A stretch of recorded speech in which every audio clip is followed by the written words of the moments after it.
Radyaw na buntag sa tanan, palihog sa pakihatag ug maradyaw na buntag sa matag isa. Ug salamat natong tanan nga nagatigom ning santos nga misa. Pasensya in taon sa mga wala na makalingkod sa atong misa kuman. Akong giuluhan ang akong wali niini nga mga pulong. Yes, I do forever.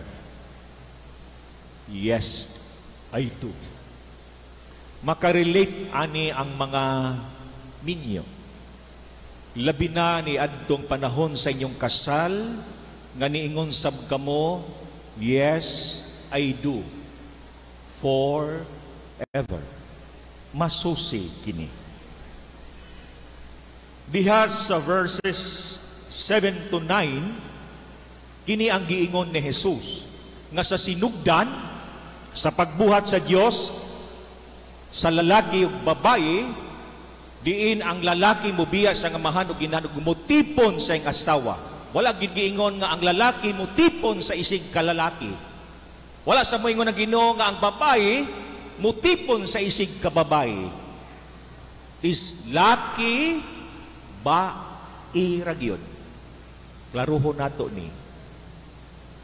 O kini ang giingon nga ang gihiusa sa Dios dili pagabulagon sa tao. Dili kini panudlo lang sa simbahan.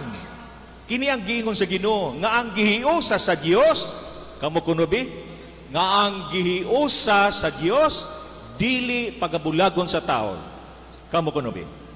Ang gihiusa sa Dios dili pagabulagon sa tao.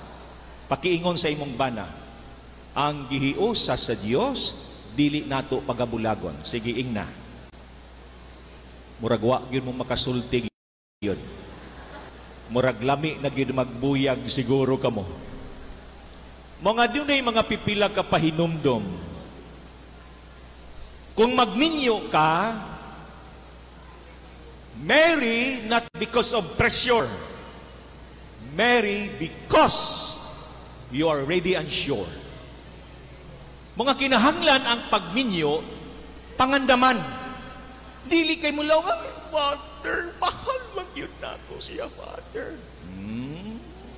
Mahal-mahal ka dyan. Basi ka ng mahal-mahal mo, kutobra na sa katuig. Kaya say doon na po'y mga ginikanan, i-pressure nilang ilang anak. Day pagminyo na day dung kay wa patay apo dung sus hapit tiguang nami ang anak pod ma-pressure magpahid dasmag na lang bisag kinsang lalaki ha kinsang babayhana kay dunay pressure moingon pod ang uban sus sa atong barkada ikaw na lang ang wa mahalin kami na minyo nami kaluoy nimo ma-pressure pod siya kay kaluoy niya kasi siya nalay nagpabilin. Mo nga magpahidagkot na lang kandila diha sa tanang mga santos para mahalin. Bisag unsa na color sa kandila, maputi, mapuya, mabayulit, mag-unsa na lang hala tanan kandila tanan mga novena giampo na para mahalin. Pressure pero dili man kini. Kaya ang nindot kung magminyo ka, find a spouse, a good spouse, and you will have a good life. Mga kinahanglan pag-isipan, pangandaman, pag magminyo ka. Ya, pangitaa, ang maayo nimong mahimong bana o kasawa, di kay magpahitaka ra. Kay mo man ang kasagaran hinungdan nga nung nagbuyag, kasagaran unsa may hinungdan nga nung nagbulag. Tungod kay ngano, dili ang maayong bana o maayong asawa. Ang pagminyo dili pagpangita sa maayong dagway. Dili pagpangita nga kwartahan. A good spouse. Kana ang nindot. O ginumdumi kung kini ang mahitabo. Say makabantay ko sa akong pagakaslon na ayuban mga laki nga ang groom mo hilak diri. Samtang magpaabot sa bride. Unya ka nang muhilak ra ba kuno nga lalaki maurabay magluib daw.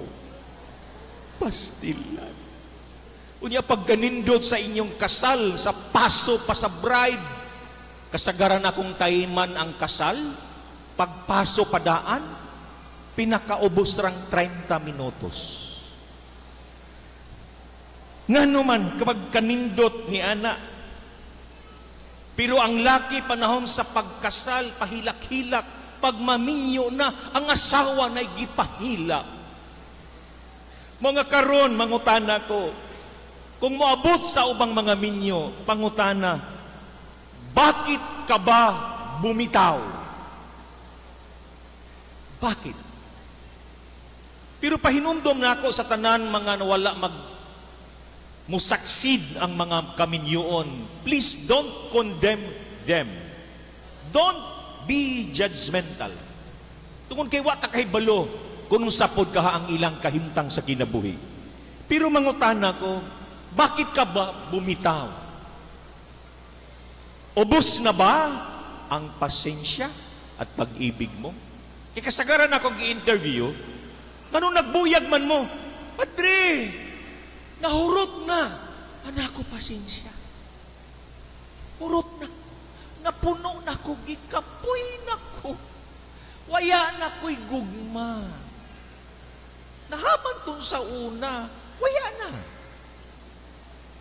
O kahibayo bata, unsay pinakasakit sa gugma.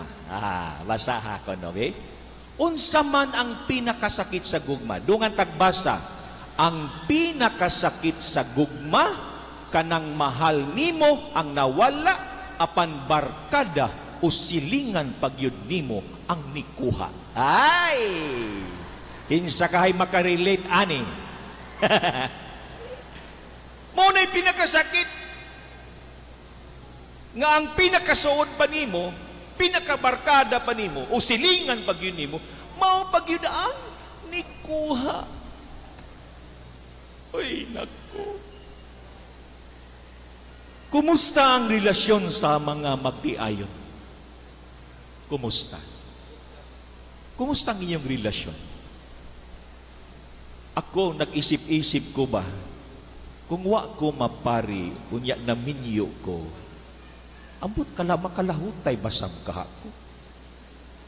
Kaya di mangyud masayon ning kinabuhing minyo. Pero kung maingon sa mga sayon ang kinabuhing pari, lisod po ang kinabuhing pari. Parehas rasab ninyo, lisod ang kinabuhing kaminyon, pero lami. Ang kinabuhing pari, lisod pero lami. Mag-iban man eh. Pero karon, na ay mga panahon nga ang imong kauban sa kamo nga magtiayon, bana asawa, usay dili na magparamdam. Bisan pag-text, dili na mo text, dili na mo reply. Usay pasabot niya na, kung hindi na nagpaparamdam ang taong mahal mo, baka patay na. Patay na sa iba. Lahi na. Mao nga dinhi, maingon ako, sa bago pa mo, managtrato pa mo, o managminyo nga bago, sus, grabe. Siguro supot-supot pero maminti ang mga messages, mga text. Unya, kabalo man ta. Pag di na mo reply, lain na ang kalipay. Unya, pag bago pa, pag mag-text, sus, kanindot pa mag-text. Mangutana na, buntag sa'yo pa, maingon na, eat na you. Wow, eat na you. Pag gabi, maingon na, sleep na you. Ya patabanan dayon, I love you. Unya, ang sunod ana, mama mo, chup-chup-chup. Why? Murag kalami ni anak po sa pari kung maka-chup-chup-chup, maka-mama mo. Nganong ubang mga magtiayon, bugnaw na ang relasyon. Ngano man, bugnaw na ang relasyon sa ubang mga magtiayon, dili tungod kay dunay bagyo, kundi dunay bag-o. Aroy, Ginoo ko. Daghay makarelate ani mga igsoon. Mga ang uban, moingon nga kamatayon ray makabulag sa mga minyo, pero moingon sab, kung di ta magbuyag kuman, mamatay kog dali. So magbuyag rakang kita. Panahon sa kasal, nagsaad ang mga minyo. Pinakasalan, pinangakuan, nga mamahalin habang buhay. Pero pinagtaksilan, sinaktan, at iniwan. Ug kini ang nahitabo sa ubang mga magtiayon. Pero kanindot nga nini nga misa kuman. Unsa kay kasagaran nga dunay mga panahon nga ang mga minyo wala makalahutay. Kay para sa ako, kini ang usa sa mga hinungdan. Pakibasa kuno. Kahit kailan hindi ka magiging sapat sa taong hindi tapat at iba ang hanap. Bisan unsa panimo ka maayo nga bana, bisan unsa pa kanimo nga maayo nga asawa, kung ang imong nabana, kung ang imong nasawa hindi tapat at naghahanap ng iba, bisan unsaon panimo, you are not enough. Mga kana ang usa sa mga nindot nga atong giampo. Mabitaw, it is easy to fall in love, but it is difficult to stay in love. Sayon ra magmahal, pero magpabilin ka magmahal sa tibok for the rest of your life, it is so difficult. Mga ampuonon gyud, bisan ka namang mga pari, ampuonon gyud ninyo nga mulahutay mi sa among pagkapari, pagkamaayong pari og kamo sab mga magtiayon. Mabitaw every time nga moingon kamo, I love you. Sayon litukon. Pero pahinumduman ko kamo unsay gipasabot sa I love you. I inspire each other. L. Sige, dungan tagbasa. L. Listen to each other. O. Open your heart. V. Value your union. E. Express trust. Y. Yes to sacrifices. O. Overlook mistakes. U. Understand differences. Kini ang nindot na I love you. Nga bisan dunay pagkulang kamo nga magtiayon, pero iampo nato that you overlook mistakes.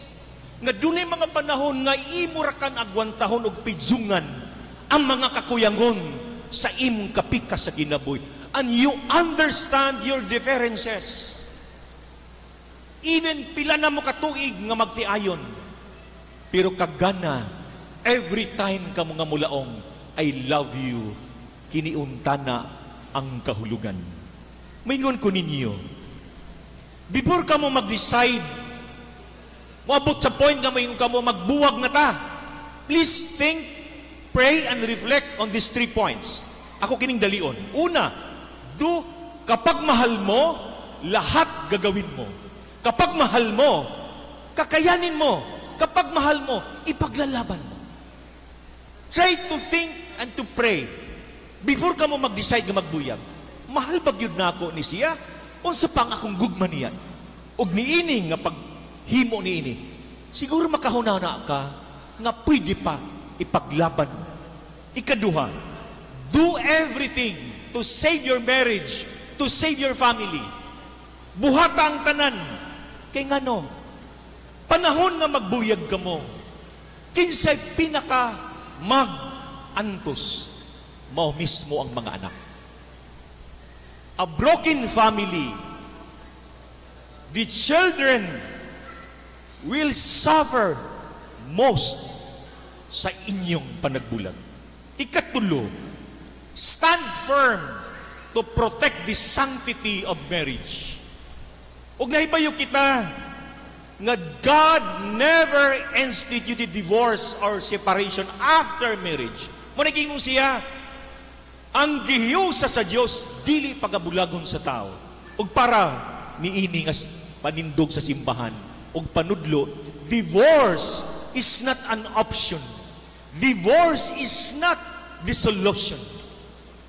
Tungod kay nagdugang ratag problema diha sa diborsyo. Ako kumingon niining katapusan. Ang kaminyoon, it takes two to get married, but it takes three to stay married. So put God at the center of your marriage. Pag walay Diyos ang inyong panag-ipon isip magtiayon, di gyud na magdugay. Ang pamilya nga walay Ginoo, di gyud na magdugay. Kay ngano? 1 plus 1 equals 1. 1 plus 1 equals 3. Kay dunay Diyos diha sa kaminyoon. Mga ato kiningi ampo, ang pundasyon sa lig-on nga relasyon sa ban-asawa ug pamilya mao ang Diyos nung gugma.